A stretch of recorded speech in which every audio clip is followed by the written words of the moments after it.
Hi, I'm Katrina Adams, author of Own the Arena, Making a Difference, Getting Ahead, and Succeeding as the Only One, Vice President of the International Tennis Federation, Executive Director of the Harlem Junior Tennis and Education Program, and a global speaker.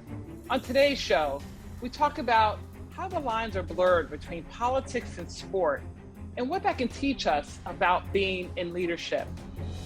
When you've been at the top of your game in sports, whether it's in the boardroom or in the office or in the field or on the court, you'll learn how to own your arena.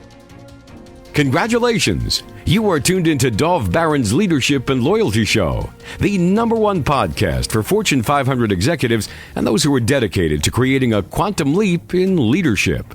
Your host, Dov Baron. He's an executive mentor to leaders like you, a contributing writer for Entrepreneur Magazine, CEO World, and he's been featured on CNN, Fox, CBS, and many other notable sites. Dov Baron is an international business speaker who was named by Inc. magazine as one of the top 100 leadership speakers to hire. Now, over to Dov Baron. Welcome, dear friends, fans, and fellow aficionados of leadership excellence. Thank you for joining us on this episode of Leadership and Loyalty Tips for Executives. Hey, would you do me a quick favor? Send me a note you can DM me on one of the 4 big social media outlets and tell us what platform you listen to us on. Is it Apple Podcast, maybe Google Podcast, or whatever app it is? Tell us one of your favorite episodes, because I'm going to pick a winner from you and offer you a prize valued at about $1,500. So pretty nice. All right, let me ask you, what do you need to do to up-level your leadership? Well, what if you thought about leadership from a place of being someone who had to walk into an arena and own that arena? Does that seem like maybe something that's scary or a bit overwhelming? Maybe it makes you feel like you'd made it. Maybe you might have a tendency to forget that no one actually makes it alone. But how can you actually own your arena and be a better leader? Well, that's where we're going on today's episode, so stay tuned. I'm your host, Dov Baron. I'm here to assist you tapping into the one thing in your business that changes everything by transforming meaning into action. If you're curious to know more, simply go to dovbaron.com. This episode of Leadership and Loyalty is brought to you in part by our other podcast, Curiosity Bites. Curiosity Bites is the answer to the question, how can we bring people together who completely disagree? This is exactly what your heart, your mind, your soul has been craving. It's your chance to sit in on some deeply meaningful conversations with some of the world's most interesting people. We're talking about philosophers, quantum mechanics. We're talking about philosophers, neuroscientists, neurosurgeons. That's just a few. Simply go to dovbaron.com and find out how you can sign up for and sink your teeth into the delicious Curiosity Bites. As always, we need your help to stay relevant, so please go on over to wherever it is that you tune into us, and please do us a favor, rate, review, and subscribe to the show. If you are a regular listener, big thank you for making us the #1 podcast globally for Fortune 500 listeners, and we are honored and grateful to be cited by Inc.com as the #1 podcast to make you a better leader. All right, let's strip it down and dive right in. You know, over the years, many people have spoken about leadership being a game and that we need to play the game to win. As a result, many leaders have in the past, well, let's say they've parked their ethics, their morals, and even their values in order to win. However, is winning a non-sum game? Or can you both win and become a better leader and a better human being? What's more, what might be the process for getting ahead, making a difference, and succeeding as the only one? Well, let's find out together, because our guest today is former professional tennis player Katrina Adams. Now, she holds 20, not less, 20 doubles titles. She's the former CEO, chairman, and president of the more than 700,000 member USTA, that's the U.S. Tennis Association. She is an on-air commentator, global speaker, leader. Katrina Adams is dynamic, fearless, inspiring, and thoughtful in her approach, providing 12 winning match points for thriving when you are the only one. Katrina Adams was also named as Adweek magazine's most powerful women in sports list. She was named to that twice in 2016 and 2017. Forbes magazine named her as the most powerful woman in sports list in 2017, and Ebony magazine put her on the Power 100 list. She continues to use her platform to inspire and aspire business leaders to draw on their authentic selves to develop their craft while strengthening their weaknesses to understand that they get nowhere alone. She inspires others to own their arena. Ladies and gentlemen, please put your hands together and help me to welcome author of Own the Arena, Getting Ahead, Making a Difference, and Succeeding as the Only One, the great Katrina Adams! Hey, Doug, how are you? That's I'm awesome. good. Thank you for joining us. Really looking forward to this. Thank you so much. Thanks for having me. Well, we always like to start the show in the same place, and that is because you're brought in, I'm brought in, we're brought into companies. They're often asking us a question, and it's the wrong question. So if we gave them the answer, it wouldn't help them. So in the context of leadership development, what's the most frustrating thing you've seen that seems glaringly obvious to you, but may be either ignored or dismissed by others? It's communication. It's building relationships. It's how you're collaborating with one another. I think too many people are working in silos or working by themselves and think that they're the only ones that are getting things done, as opposed to really reaching out across the board, not even just in your department, but across the entire organization to figure out how you can cross-pollinate and succeed together. Yeah, there's, but again, that's that thing about, I'm doing it on my own, and I have to be on my own. It's like that old world mentality is still so present. Well, you know what? Listen, I'm a former professional tennis player, which is an individual sport, correct? Mm-hmm. However, I have to work with my coach or whatever my team is that is helping me prepare to get ready for my matches. Yes, I am the one that's out on the court that is actually getting the job done in the matches, but it's really a collective effort to make sure that I'm ready to go out and perform at my highest level. And so even though it's an individual sport, it still is a team. And you'll often hear all these champions thanking their team at the end of a tournament who helped them get to that stage and put them in the right mindset and the right physical condition. Yeah, absolutely. Now, the name of the book is Own the Arena. So let's start there. What does that mean? Because there's a lot of people who are not tennis players who are going. Absolutely. The arena is any space. It's your booth. It's your office. It's any room that you walk into. That's your arena. It's a space that you fill when you're present anywhere. And so an understanding that when you're walking into a cocktail reception, that's an arena.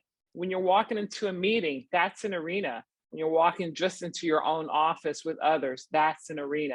It's how you present yourself, it's how you carry yourself, and it's how you communicate with others. Right. Fabulous. Now, I want to get into the book and we get into the depth of the book in a bit, but I want to start here because, of course, I read in the intro parts of your CV, which is insanely impressive, including being seated, I think it was number 8 in the world as a doubles player. Is that correct? I was ranked number 8. Yes. Yeah, you were ranked as number 8. So let's start at the beginning because I think that there's a lot of thought about in leadership. I'm not a leader.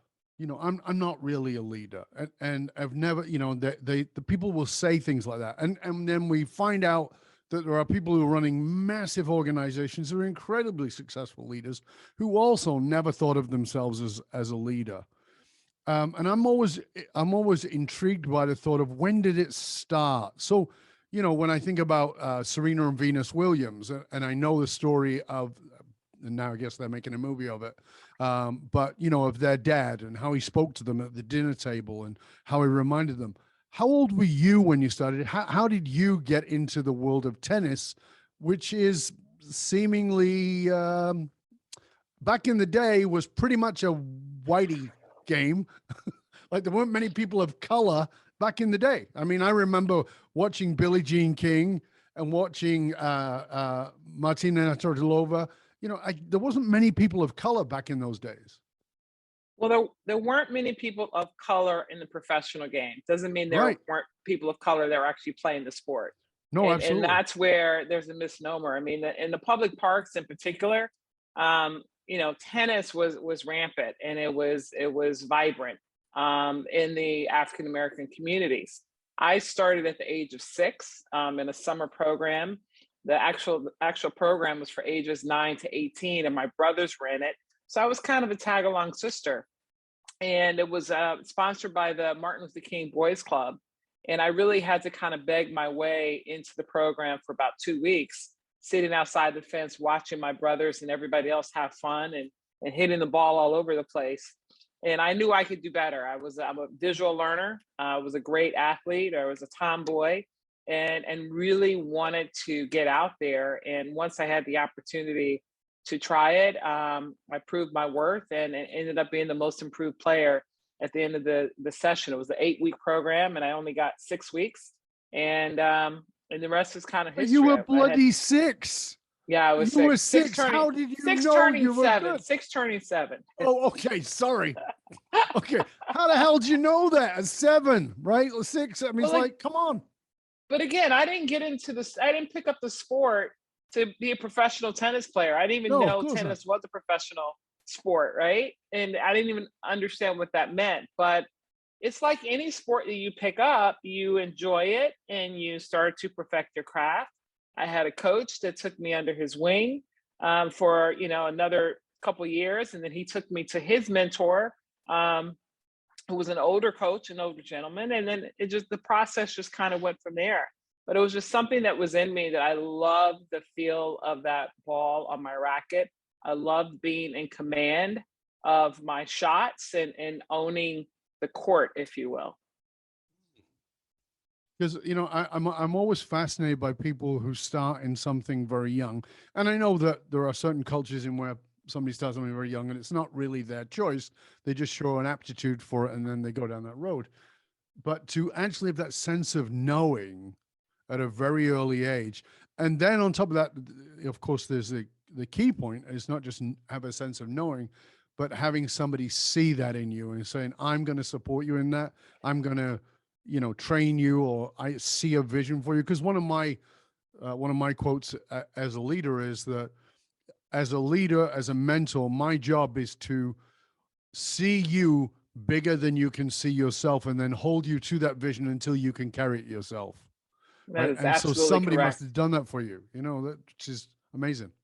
Absolutely. I mean, again, it was a coach that I had at the time. His name is Tony Fox. And, he really thought that I had potential. And we started playing, one day a week on the weekends. Then that went to maybe both days on the weekend, and then maybe one day during the week until the following summer, where I got to play every day. But it was really something that, the feeling that I had being on the court, the way I was able to express myself, my talent just exuded, and I was able to. I actually played my first tournament the very next summer at the age of 7, turning 8, I believe. And it was an ATA national tournament, the American Tennis Association. And it was in New Orleans. So my first tournament was actually outside of Chicago. We jumped in the car and drove down. And, and I got to the finals. I lost to an older player, 10. And but I got a trophy, and it was really, for me, that was kind of like the hook for me. I was like, wow, you can get trophies. I got a trophy at the end of my summer program when I first started, and I was so impressed by that I was mesmerized with the idea of, wow, you can win trophies doing this. And so that was kind of my motivation along the way. It was, how many trophies can I collect? And as a kid, that's kind of all you're thinking about. You're not really thinking about ranking and this and that, especially back in the 70s. So was your family completely behind you on this? Absolutely. My parents had no idea what tennis was. They had never seen it before. They never played it. But they knew that I enjoyed it. They trusted the coaches in saying that I was good. They saw that I had talent, but they also saw the passion that I had, the care that I took, and looking after my equipment. They were teachers. So first and foremost, I had to have good grades. If my grades started to slip at any point, then they were going to pull me out of tennis. So that was my motivation as well, was to make sure I got my studies in, I got my homework in. And I was pretty much an A student in elementary school. And so I got through that process and was able to really get them to get behind me. And it wasn't just my parents, it was a whole community of people that supported me, from coaches to other tennis people that chipped in along the way and made sure I had what I needed to travel to the tournaments, et cetera. When when you would get to a final, because you were a doubles player, right? No, Later on. let's be clear. I was a singles person. Tennis people start off playing singles. Yes. And yes. we develop, and as you're competing, I actually had much more success playing doubles. Right. Because it's an interesting thing, because, you talked about being in control, you're out on the, you're all of that, but there's also this phenomenal sort of in sync relationship in doubles in that you have to be so connected to each other in as well as watching your competition, right? So it's, it's in many ways. There's a chemistry. Yeah, there's a chemistry there. Talk to us a little bit about that, because I think in leadership, that's often ignored, is that you have a chemistry with your team or you don't. So talk to us about, what's that feeling like for you? What's that, when you're in sync? What tell us about that? Well, I think the first thing is that you trust one another. You trust one another's abilities. And I know what my partner's strengths and weaknesses are, as she knows what my strengths and weaknesses are. And together, we put our best games together to make the best team. But it's really how you communicate with one another. It's the relationship that you not only have on the court, but off the court. Because the stronger that bond is, the stronger that trust is, the easier it is to go out and perform your best. And, not everybody has that chemistry. You might have the right dynamics or the skill sets to make a great team, but emotionally you may not be right for one another in how you're treating your partner, how you're communicating, how you're training off the court together, how you're strategizing together. You often see players playing doubles out there, and one person's on one side of their court and the other person's on their half of the court, and not a lot of communication, and they're kind of playing individually on the same side of the court as a team.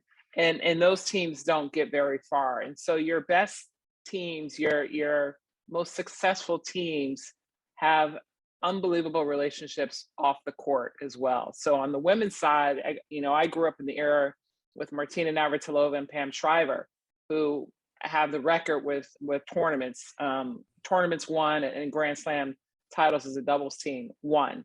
And then on the men's side, I've kind of watched the era of the Bryan brothers.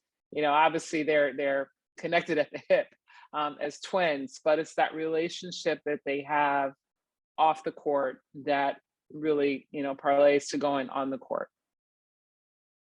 Can you tell us a little bit about the realization, or how that came about, of going from being a singles player? As you said, everybody starts out as a singles player, and then suddenly realizing that you're going to really go to another level altogether of excellence as a doubles player.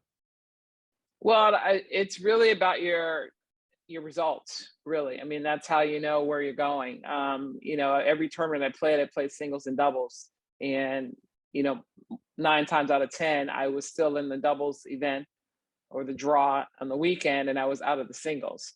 And so, that's, as a professional in particular, that's what's paying the bills every week, right? Because you're making more money by winning in the doubles and losing in the first or second round in the singles, depending on the level of the tournament.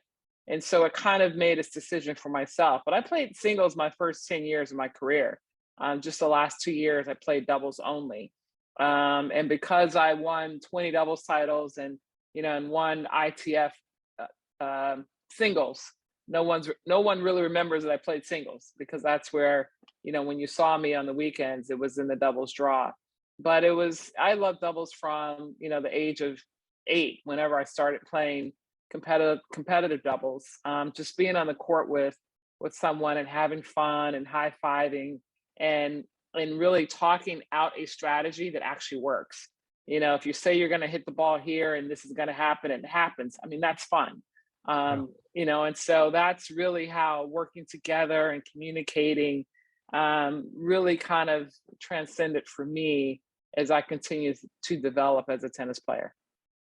For me, there's a very interesting there, because there's the strategizing ahead of time, and that's like being a leader and sitting with your team and you strategize of where it's going to go, and then the feces hits the fan, because that happens in every reality. And then suddenly you've got to be able to be so in sync with each other that you've got to know how to do that.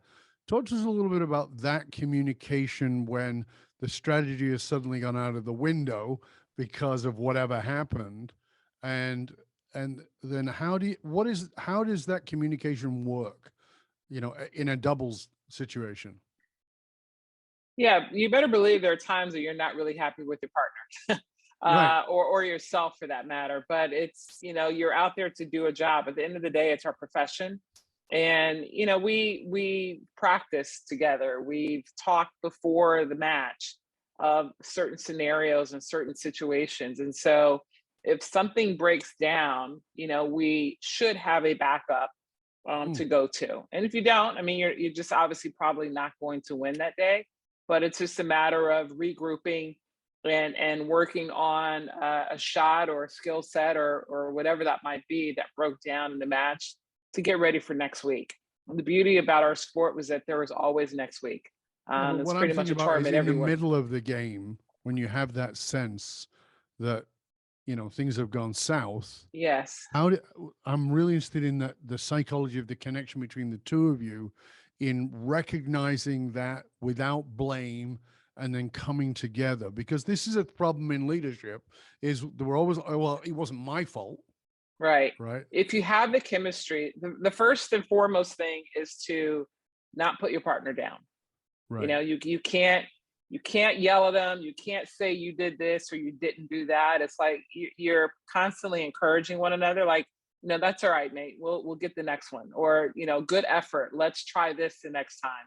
So we're really trying to egg each other on and be positive, because there's no space for negativity on the court. We have a short time span here that we're trying to execute. Okay, forget about what just happened there. What are we doing next? So for us, it's always about going forward and not looking backwards. And too often you can find athletes or partners just sulking on what happened in the last game and never getting out of that funk, and therefore bringing themselves down, which is only pissing their partner off. And so it's really about, okay, how do we stay positive? Let's work on the next game. Let's work on the next shot. Let's make sure we do better in this movement or that movement. So it's the communication. When you see the players not communicating at all, then you know that there's a breakdown, and the likelihood of them actually coming back if they're losing is slim and null. Yeah, it's really quite fascinating for me, that the importance of that, not putting somebody down, not blaming, and being able to hold the other person up, even if you're feeling frustrated yourself. And one of the things I want to get into, and we'll certainly pick it up a lot in the second half, which is, you as part of the title is about making a difference. And, and there's arenas, I asked you at the beginning, what does it mean to own the arena? And you talked about, whether that's the office or the meeting or the tennis court or whatever it might be. But there's also moving arenas, and you've done that. You were a tennis player, you were a doubles tennis player, you did very well, you got very recognized, you've changed arenas, you've become a TV commentator, and then those arenas have moved again, in that you're now a speaker, you're an author, and on top of that, you're also part of organizations, and you're helping. As we come towards the end of this part, and I'm going to pick it up again in the second part of the show, tell us a little bit about the organizations that you're working with, that arena, and how you're making a difference there, because that's very important. Well, I would start with the Harlem Junior Tennis and Education Program, which is an NJTL chapter, a national junior tennis and learning network. There are about 200 of these chapters around the country, but it's based in Harlem. We're celebrating our 50th anniversary next year. I've been a part of this organization for 16 years now, and I really joined the program because it's similar to a program that I started in back in Chicago, in the inner city. Having an opportunity to learn tennis, to, give these kids a chance to earn a college scholarship. And it's not about just earning a college scholarship in tennis, but in academics as well, or in both. And so, my passion and love for the game and love for this program is enormous, because it's my opportunity to reach back and pull forward, because someone did that for me. And so that's making a difference. And I've been making that difference for the past 16 years in that particular program. I sit on several boards. I'm on the International Tennis Hall of Fame Executive Board. I'm on the ITF, which is the International Tennis Federation, the global leader in sports or in tennis. And I'm the vice president of that organization. And I'm the chairperson of the Gender Equality in Tennis Committee, as well as the Billie Jean King Cup Committee. And there's so many other things. The list goes on. But everything that I do or that I'm engaged in, particularly on nonprofit boards, is because I feel that I can make a difference. And if I don't think that I can have an impact on leading that organization or raising the level of the organization or providing diversity of thought to that organization, then I just won't be a part of it. Very cool. Very cool. Listen, this has been a fabulous part one of the part two conversation. I want to make sure that everybody knows how to find you, find out about a book, find out about your resources. Would you mind telling our audience where they can reach out, where they can find more about you? Absolutely. You can go to my website, KatrinaMAdams.com. That's KatrinaM as in Michelle, ADAMS.com. And you can find out everything about me, and you can order the book on my website as well. Fantastic. And of course, we will post all those links, including social media links, into the show notes, so you'll be able to find Katrina and find out all about her book and all of the wonderful resources that she offers. Now, we're going to come back in just one click, but till then, stay curious, my friends. Stay curious about how you can own your arena.